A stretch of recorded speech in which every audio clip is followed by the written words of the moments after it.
2018년도 새해가 됐습니다. 세상도 이 새해 첫 시간에 잠들지 않고 엄청난 축복을 쏘면서 새해를 맞이합니다. 어떤 사람은 한없는 기쁨과 즐거움으로 맞이하는 사람도 있고, 어떤 사람은 아주 거의 술과 밥 미친 상태로 새해가 되는지 어쩌는지 모르게 맞이하는 그런 세상 사람들도 있을 겁니다.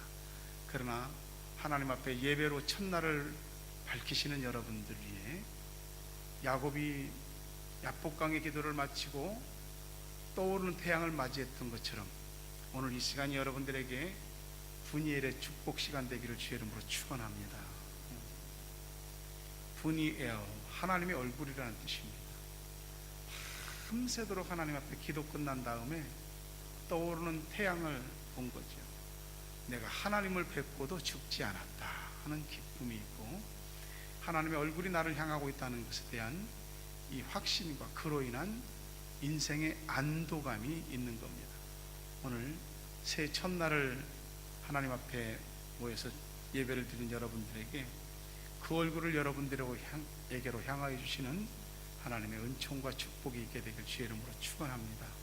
평생에 하나님의 눈이 여러분을 향하고 그 눈길이 여러분의 자녀와 삶에서 떠나지 않고 눈동자같이 살피시는 축복이 있길 주의 이름으로 축원합니다. 오늘 말씀은 다윗이 지은 시이며 또한 노래입니다. 우리가 잘 성경을 봤지만 사무엘하 22장의 말씀은 다윗의 승전가와 같은 겁니다.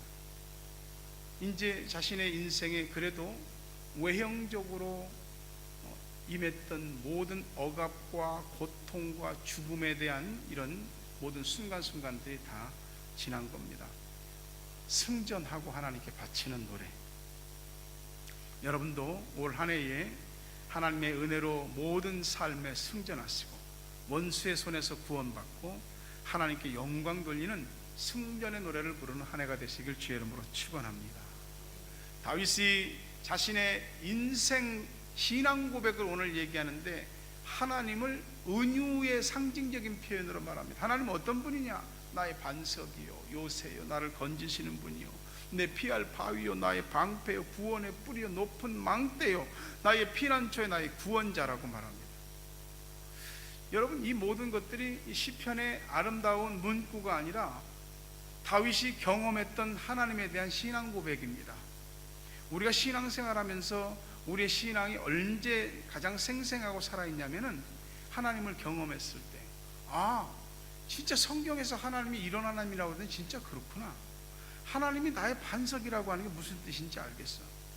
여호와는 나의 방패요 피난처요 나의 피할 바위요 나의 구원자요 나를 보호하시는 분이라는 그런 구절들이 진짜 성경 구절이 아니고 나에 대한 이야기임을 올 한 해 확실하게 경험하는, 하나님을 더 깊이 알아가고 그 은혜를 충만히 경험하는 축복이 있길 주의 이름으로 축원합니다.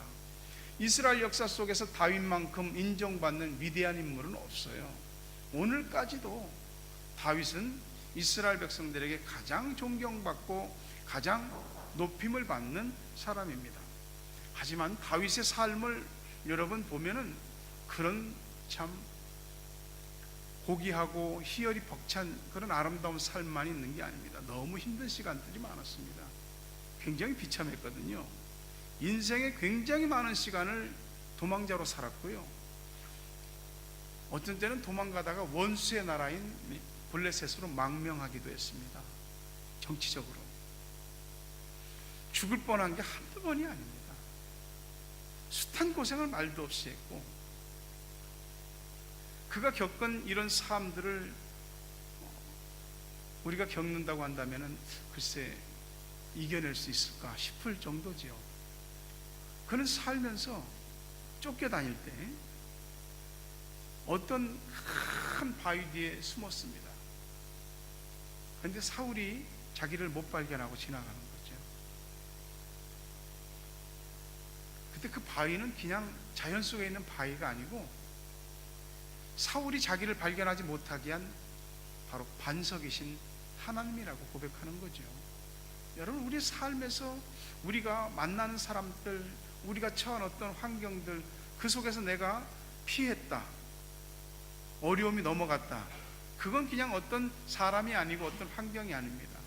하나님이 그 사람에게 역사하신 것이고 그 환경 속에서 역사하신 겁니다. 그래서 다윗도 여호와는 나의 반석이라고 고백하는 거죠. 그냥 그런 건 평범한 바위가 아닙니다. 그 바위가 마치 하나님이 자기를 보호하는 것처럼 느껴졌던 것이죠. 사무엘상 23장 14절 하반절에 보면 사울이 매일 찾되 하나님이 그를 그의 손에 넘기지 아니하시니라. 우리 인생에 우리를 망하게 하려고 하는 힘듦과 고통과 정말로 죽음의 위기를 느낄 수 있을 만큼 어려운 상황이 있습니다. 마귀가 어떻게 하면 우리를 잡아서 땅에다 매다 꽂을까 매일 찾지만 하나님이 그 손에 넘기지 않는 줄 믿으시기를 바랍니다. 하나님이 넘기지 않으면 절대로 해칠 자가 없습니다. 놀랍게도 이거는 죽었다 하는 순간에도 어떻게 살아나는지, 하나님의 역사가 아니면 도저히 말로 설명할 수 없는 그런 일들이 우리들에게 있었고 올 한 해도 있게 되기를 주의 이름으로 축원합니다. 한 번은 동굴 속에 숨었잖아요. 사울이 쫓아오는데 그는 추색대가 바로 밑에서 쫓아 올라오는데 동굴에 숨으면 그 동굴을 안 뒤지겠습니까? 그런데 다윗이 딱 들어간 다음에 누가?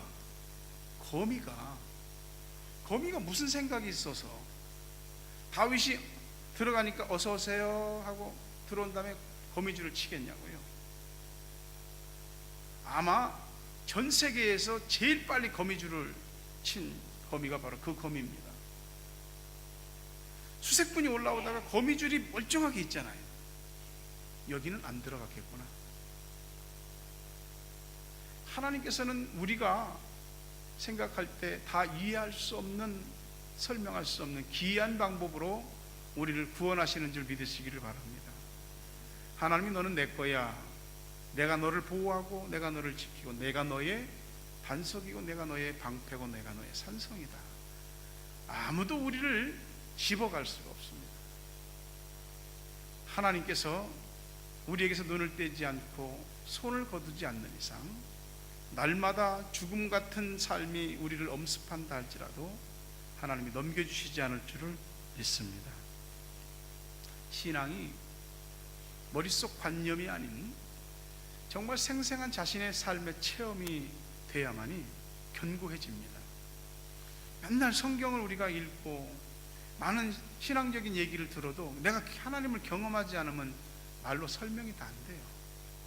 그래서 올 한 해는 나의 반석이신 하나님이 여러분의 삶에 경험되고 녹아서 들어오게 되기를 주의 이름으로 축원합니다. 다윗은 수많은 전쟁을 치른 사람입니다. 많은 적군을 물리쳐도 받고 도망도 쳐봤습니다. 전쟁터에서 삶과 죽음이 종이 한 장 차이라는 것을 너무나 느낀 거죠. 우리가 살아가는 게, 살아있는 게 살아있다고 말할 수 있겠습니까? 하루에도 이렇게 죽는 사람들을 보면은 뭐 진짜 죽을 만한 이유 때문에 죽는 게 아닙니다. 정말 하나님의 은혜가 있었기에 우리가 살아있다라고 고백할 정도로 정말 별것도 아닌 것 같고 사람들이 죽습니다. 오늘 하나님이 우리를 원수의 손에 내주지 않고 삶과 죽음의 갈림길에서 우리를 생명으로 인도하시는 줄로 믿습니다. 그분이 우리를 건지시는 분입니다. 산전수전 다 겪은 다윗이 너무나 고통스러운 일이 많았는데 제일 힘들었던 것은 아들 압살롬의 반란입니다. 자신의 장인인 사울이 다윗을 죽이려고 쫓아다니잖아요. 다윗이 뭐 잘못한 것도 아니거든요. 블레셋의 거인 골리앗을 다윗이 무찔렀을 때 여인들이 노래 부르기를 다윗의 죽인 자는 만만이요 사울이 죽인 자는 천천히요 하면서 다윗을 더 높이니까 사울이 그때부터 머리가 돌기 시작한 겁니다. 야, 이 정도 되면은 이런 여론을 등에 업고 그 다음에 다윗이 왕 되는 거 아니야? 시기심에 미쳐서 나라를, 백성들을 돌보지 않고 하나님께서 기뻐하시는 나라를 세우지 않고 다윗 죽이는 데만 혈안이 돼서 쫓겨다녔습니다. 원망도 많았죠. 자기 자신이 사울왕을 죽일 뻔한 일도 2번이나 있었지만 죽이지 않았잖아요. 하나님이 기름 부은 왕이기 때문에 하나님이 알아서 하시지 내가 손 안 댄다는 거죠. 사울이 그때마다 자기가 다윗이 죽이지 않고 살려준 것을 알면서도 또다시 마음이 강팍해져서 또 죽이려고 쫓아다닙니다. 날마다 전쟁터에서 목숨이 오고 가고 가까이 있던 사람들이 배신하고 또 자기를 믿고 따랐던 사람들이 어느 날 등을 돌리고 좋다 이거야. 제일 힘든 게 뭐냐? 아들이 반란을 일으켰어요. 자식에게 배반당하는 게 견딜 수 없는 고통이죠. 우리가 다윗의 삶이면 아마 벌써 끝났을 수도 있을 것입니다. 다윗이 우리와 다른 어떤 대단한 철인입니까? 아닙니다. 그도 사람입니다. 근데 다윗이 이렇게 말로 다 설명할 수 없는 역경 속에서도 살아남고 이겨낼 수 있었던 비결은 자기를 믿지 않았고요, 자신에게 닥쳐온 모든 시련과 고통을 하나님보다 더 크게 여기지 않는 것입니다. 다윗이 오로지 초점을 맞춘 것은 하나님을 믿은 것이고 하나님을 의지한 것입니다. 살고 죽는 게 하나님께 달렸고 높아지고 낮아짐이 하나님께 달려있음을 믿었습니다. 그래서 끝까지 하나님을 신뢰했습니다. 언제까지? 가장 절망스러운 상황에서도 하나님을 신뢰했습니다. 가장 절박한 순간에도 사람 원망하지 않았던 다윗, 그에게 그런 마음을 주신 것은 하나님이신 줄로 믿습니다. 압살롬이 반란을 일으켜서 정신없이 도망갑니다. 다윗을 따르는 백성들이 눈물을 뿌리며 다윗을 따라가는데 그 사울 왕의 친척이었던 시므이라는 사람이 있습니다. 도망가는 다윗의 뒤에다 대고 별 욕을 다 해댑니다. 각 상스러운 욕부터 시작해서 저주까지 다 퍼부어댑니다. 다윗이 그 소리를 다 듣죠. 다윗의 부하인 아비새 장군이 내가 저 시므이를 가서 당장에 목을 베겠습니다. 아직 다윗한테는 그런 힘이 있거든요. 지금 도망가는 상황이지만 그런 사람 하나 베는 것은 일도 아닙니다. 다윗이 나서기도 전에 아비새 장군이 나서서 내가 당장 목을 따오겠습니다. 그때 다윗이 뭐라고 그러냐면 놔둬라, 놔둬라. 저 사람이 나를 저렇게 저주하는 것이 하나님이 허락하시지 않으면 되겠느냐? 내 자식도 나를 배신하는데, 응? 저 사람이 나를 저주하는 게 대수겠냐? 하나님이 허락하셨으니까 저주하는 거다. 그리고 다윗이 보복하지 않습니다. 그리고 이렇게 기도하죠. 이 말을 하죠. 혹시 나의 이 원통함을 하나님이 감찰하신다면 오늘 이 저주 때문에 내게 나중에 선을 베풀어 주실 것이다. 그 얘기를 합니다. 억울하다는 거죠, 다윗이. 그러지만 보복하진 않겠다는 거죠. 과연 하나님께서 하실 일을 다 하시고 후일 다윗을 다시 왕궁으로 돌아오게 하고 시므이는 하나님이 심판하시죠. 여러분, 다윗이 너무나 힘든 시간들이 있을 때마다 그 시간들을 넘겼던 단 하나의 아름다운 점은 기도했다는 겁니다. 공격받을 때, 원수들에게 포위당했을 때, 죽음의 물결에 에워쌌을 때, 억울한 파도가 덮쳤을 때, 지옥의 줄이 두르고 사망의 올무가 다가왔을 때, 그때마다 다윗이 하나님을 향해서 부르짖었다, 아뢰었다. 이것이 오늘 4절과 7절에 계속 반복되고 있습니다. 여러분 어떻습니까? 기도할 수 있는 한 망하지 않는 줄 믿습니다. 기도하는 한 반석이신 하나님 앞에 피할 수 있고, 기도하는 한 하나님께서 그 백성을 맺히지 않는 줄 믿습니다. 우리에게서 기도 소리가 끊어질 때가 우리가 죽는 순간일 겁니다. 가장 힘든 시간이 될 겁니다. 기도는 하나님의 도움을 얻는 길이지요. 환난을 벗어나고 자유와 기쁨을 얻는 길입니다. 우리가 기도를 놓친다면 모든 것을 놓치는 것이 될 것입니다. 나를 믿으면 기도하지 않을 것입니다. 사람을 바라보고 환경 탓을 하면 기도하지 않을 것입니다. 하나님을 바라보시며, 이것 하나님께서 다 아시는 것이지만 허락하셨다라는 믿음으로 하나님을 바라보고 기도를 통하여 반석이신 하나님께로 피하는 것입니다. 그때 하나님께서 우리의 기도를 들으시는 줄로 믿습니다. 예레미야 33장 3절에 너는 내게 부르짖으라, 내가 내게 응답하겠고 내가 알지 못하는 크고 은밀한 일을 너에게 보이리라. 약속인 줄 믿으시기를 바랍니다. 부르짖으면 나 너한테 응답해 줄게. 부르짖으면 네가 알지 못하는 크고 은밀한 일들을 다 보여줄게. 기도하라고 하는 것입니다. 왜 이런 일이 일어났는지 기도하면 알게 됩니다. 보이게 됩니다. 그리고 대책이 생기게 되는 것입니다. 다윗이 분명 남다른 인물인 것은 맞습니다. 그러나 정말 남다른 것은 기도의 사람이었다는 것. 그래서 반석이신 하나님이 그의 기도를 품으시고 반석이 되어 주신 것입니다. 우리 하나님을 믿는 사람들에게는 왜 이렇게 안타깝고 마음 아프고 왜 이렇게 고통스러운 사연들이 많은지, 참 기가 막힌 사연들이 너무 많습니다.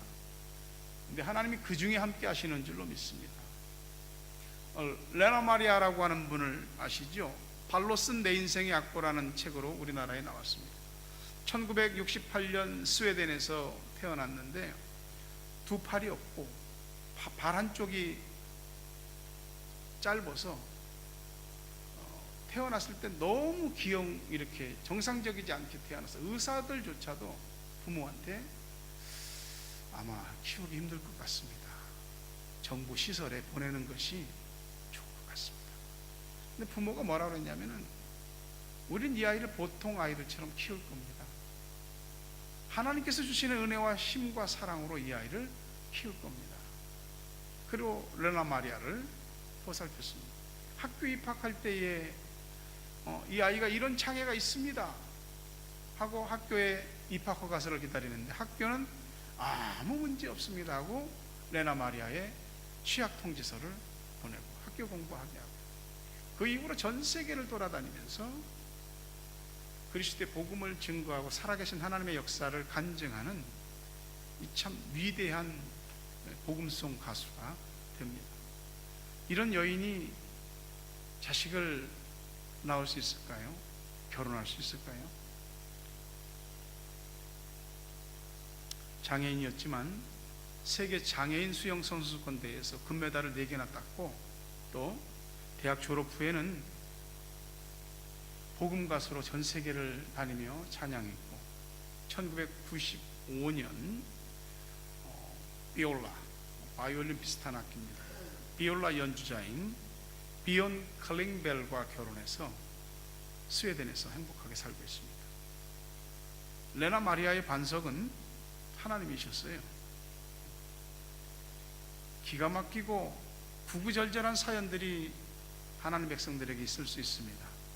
그러나 하나님이 그 사람을 포기하지 않는 이상 아무도 그 사람을 내칠 사람은 없는 것입니다. 하나님이 우리를 포기하지 않는데 누가 우리를 갖다가 이렇게 저렇게 뒤흔들겠습니까? 하나님이 저와 여러분의 반석이신 줄로 믿습니다. 그 하나님이 한 해 동안 우리의 반석이 될 때 원수의 칼날이 우리를 치지 못할 것이고 원수가 우리를 무너뜨리지 못하게 될 것입니다. 하나님은 나를 사랑하시죠. 인자하신 분입니다. 성경이 다윗이라고 하는 한 인물에 대해서 굉장히 많은 부분을 할애하고 해서 기록하고 있는데, 그건 다윗의 삶이 곧 우리의 삶과도 직결되어져 있기 때문에 그렇습니다. 가만히 다윗의 삶을 보십시오. 그리고 그의 신앙을 벤치마킹 하십시오. 신실하게 하나님을 의지하는 사람, 전심과 성실함으로 하나님을 향해서 나가는 사람, 하나님 앞에 선하게 행하려고 몸부림치는 사람, 하나님 그의 반석이 되어 주셨고 힘들 때 건져 주셨고 보호해 주셨고, 하나님이 진짜 하나님이 어떤 분인지를 그에게 보여주신 줄 믿습니다. 말씀을 맺으려고 합니다. 올 한 해 우리에게 시련이 없다고는 말 못할 것입니다. 속 썩는 일도 있을 것이고 괴로운 일도 있을 겁니다. 정말 삶의 어떤 위기가 확 닥쳐와서 이대로 끝인가 싶을 때도 있을 수도 있을 겁니다. 그러나 하나님이 우리의 반석이신 줄 믿으시기를 주의 이름으로 축원합니다. 그분이 보호해 줄 겁니다. 하나님께로 피하십시오. 기도로 하나님 밑에 기어 들어가십시오. 하나님께서 그 누구도 우리를 해치지 못하게 보호해 주실 것이고 원수의 칼과 창을 막아 주실 것이고 악한 마귀의 불화살을 하나님께서 친히 소멸해 주실 줄로 믿습니다. 인간적인 수단 찾을 수도 있습니다. 하나님이 풀어주셔야지 되는 것입니다. 새해 첫 예배, 여호와는 나의 반석이라는 이 말씀이 우리 가운데 새겨지고 다윗이 고백한 이 승전가, 이 승전의 시, 그것이 우리의 노래, 우리의 시가 되기를 주의 이름으로 축원합니다. 기도합시다.